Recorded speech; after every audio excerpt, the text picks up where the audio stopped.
La Caroline du Nord a été laissée en ruine alors qu'un vaste effort de nettoyage et de récupération a débuté dimanche, le 29 septembre, après que l'ouragan Hélène a frappé avec une force dévastatrice.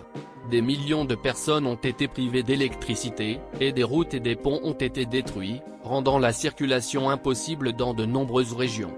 Les inondations dramatiques se sont étendues de la Floride à la Virginie.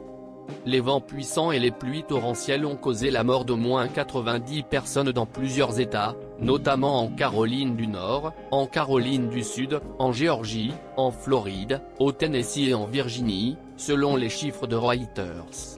Dans l'ouest de la Caroline du Nord, certaines des pluies les plus intenses ont été enregistrées, avec près de 30 pouces tombés sur le mont Mitchell dans le comté de Yancey, comme l'a rapporté le Centre de prévision météorologique.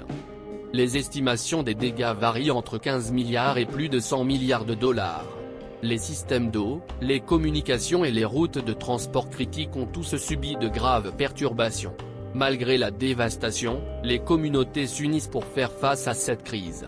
Les efforts de secours sont en cours, avec des volontaires et des professionnels qui travaillent sans relâche pour aider ceux qui ont tout perdu. Le chemin vers la récupération sera lent et difficile, mais